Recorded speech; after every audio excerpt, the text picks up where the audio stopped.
परवाची घटना अतिशय दुर्दैवी आहे. जे कचऱ्याच्या ढिगाखाली जे कामगारांचा मृत्यू झालेला आहे त्यांच्याविषयी मी संवेदना व्यक्त करते माझ्यातर्फे आणि शासनातर्फेही. झालेली घटना अतिशय दुर्दैवी होती आणि अकस्मात झालेली आहे. म्हणजे इतर दुर्घटनेपेक्षा ही वेगळी आहे, कारण हा कचऱ्याचा ढीग असल्यामुळे जी आपण म्हणता की जी ही चाललेली आहे तपास यंत्रणाला वेळ लागतोय. त्यामुळे मला असं वाटतं की कचऱ्याच्या ढिगातून विषारी वायूचा पण संसर्ग असल्यामुळे त्याला वेळ लागतोय. पावसाचे दिवस असल्यामुळे पाऊस आहे, या दोन्ही गोष्टीमुळे ह्या गोष्टींना जरासा वेळ लागत होता. त्यामुळे नातेवाईक संतप्त होते, पण त्यांनाही मी आता समजवलेलं आहे. झालेली घटना अतिशय वेदनादायी आणि दुर्दैवी आहे. चौकशीचे काही आदेश आपण काही सूचना दिलेल्या आहेत का?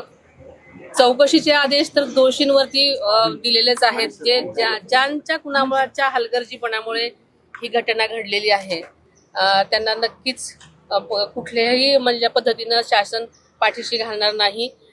त्यांची नीट कसून चौकशी होईल आणि जे दोषी आहेत त्यांच्यावरती कारवाई नक्कीच होईल. तो तळमजला जो आहे त्यालाच फक्त क्लिअरन्स सर्टिफिकेट होतं आणि इतर पहिला आणि दुसरा मजला जे आहे त्याला पूर्णत्वाचा दाखलाच नव्हता. म्हणजे ते विना परवाना होती असं एक कागद जे आहे ते पालिकेच्या बांधकाम विभागाकडनंच समोर आलेलं आहे.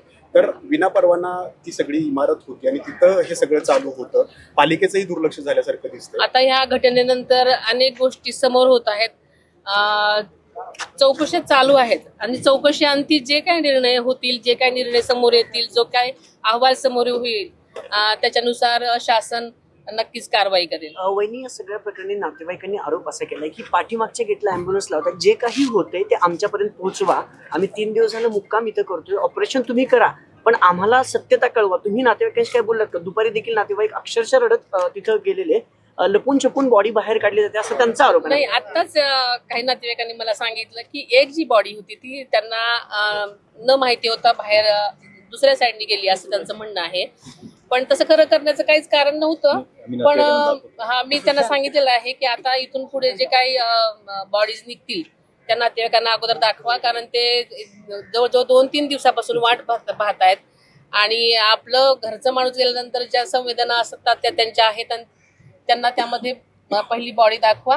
असे काही म्हणजे घोळ होऊ देऊ नका, कारण सेन्सिटिव्ह गोष्टी आहेत सगळ्या आणि आपण त्यामध्ये तारतम्य बाळगणं अतिशय गरजेचं आहे. मगाशी आयुक्तांचा आणि नातेवाईकांची बरीच चर्चा झाली आणि नातेवाईकांनी अनेक मागण्या केलेल्या आहेत. आयुक्तांनी कदाचित तुम्हाला सांगितलं असेल, तर त्या मागण्या पूर्ण करण्याच्या अनुषंगाने आर्थिक मदत असेल, नोकरीच्या अनुषंगाने असेल, बऱ्याच मागण्या आहेत आणि त्यांना त्याच्यात एक शाश्वती मिळत नाहीये किंवा एक शब्द मिळत नाहीये. तर ते त्यासाठी बऱ्याच हे करतात की लेखी काहीतरी मिळावं. आता आम्हाला कंपनीतर्फे ज्या काही ते हेल्प करणार आहेत, जी काय मदत देणार आहेत त्याच्याविषयी सांगितलेलं आहे.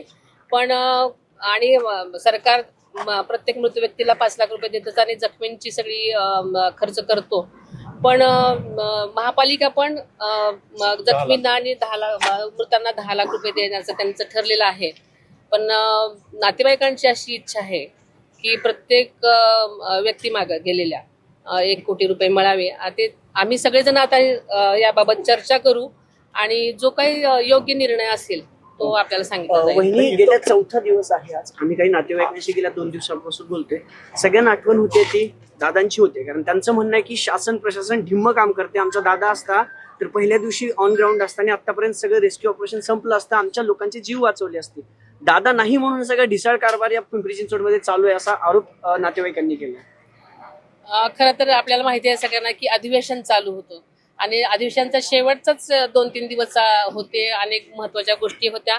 मी ज्या दिवशी घटना घडली त्या पहाटेपासून संबंध प्रशासनाशी आणि यंत्रणेशी मुंबईच्या सुद्धा मी कनेक्टेड आहे. त्यांना मी आर्मी पाठवण्याचे सुद्धा मी आदेश दिलेले होते. NDRF, SDRF, अग्निशमन दल आणि महापालिकेची जी काही यंत्रणा आहे ती तात्काळ म्हणजे लगेच काम करण्यासाठी मी पाठवण्याचे आदेश दिलेले होते आणि त्या प्रकारे काम चाललंय असा फीडबॅक मला मिळत होता. बऱ्याच वेळेला मी व्हिडिओ कॉल करून सुद्धा इथली माहिती घेतलेली आहे. सातत्याने मी ह्या सगळ्यांच्या संपर्कात होते, माहिती घेत होते. फक्त प्रत्यक्ष फील्डवर आले नव्हते. दादांची कमी वाटणं साहजिकच आहे, कारण ते दादाच होते. पण दादा जरी नसले तरी माझंही तेवढंच लक्ष इथे होतं. सतत मीडियासमोर न आल्यामुळे कदाचित तुम्हाला माहिती नसेल, पण मी कंटिन्युअस ह्या सगळ्या प्रक्रियेच्या फॉलोअपमध्ये होते, विचारत होते. मध्येच नातेवाईकांचं म्हणणं आहे की यंत्रणा कमी होती, पण पावसामुळे आणि तपास कार्यामध्ये अनेक गोष्टींची हे असल्यामुळे थोडीशी अडचण निर्माण होत होती, त्याच्यामुळे विलंब लागत होता. त्याच्याशिवाय असं काही फारसं घटना घडलेल्या नाहीत, पण आता त्यांची भावनात्मक अटॅचमेंट असल्यामुळे प्रत्येक गोष्ट लवकर व्हावी ही प्रत्येकाची इच्छा असते, त्याच्यामुळे कदाचित त्यांना तसं वाटत असेल. मागं जर तुम्ही बघितलं असेल म्हणजे तो कचरा वाटतच नाही, इतकं डोंगर झालेला आहे. कचऱ्याची विल्हेवाट लावण्यामध्ये पालिका कुठं कमी पडते असं वाटतंय का? जेणेकरून त्यामुळेच ती घटना घडलेली आहे. इतका कचरा लागेपर्यंत नेमकं पालिका करते काय? म्हणजे अनेक वर्षापासून स्वतः आयुक्तांनी पण सांगितलं की 40 वर्षापासून हा कचरा येत आहे. 40 वर्ष फक्त बघ्याचीच भूमिका घेण्यात आली. मागच्या काही वर्षामध्ये आदरणीय दादांनी सुद्धा या बाबतीमध्ये अनेक गोष्टी करण्याचे आदेश दिलेले होते, पण त्याच्यानंतर मला अजून ह्याची काही अजून चौकशी पूर्ण केलेली नाही. मला त्याची अजून माहिती घेणं गरजेचं आहे आणि याच्यानंतर मग मी तुम्हाला या बाबतीमध्ये परंतु या उत्तर देऊ कचऱ्याची शकतो. विल्हेवाट लावण्यासाठी कोट्यवधीचे टेंडर काढले जातात, मग पैसा जातो कुठे? कचरा वर्षानुवर्ष आहे तिथेच आहे, मग एवढं टेंडर काढून देखील काम होत नाहीये. आता या निमित्तानं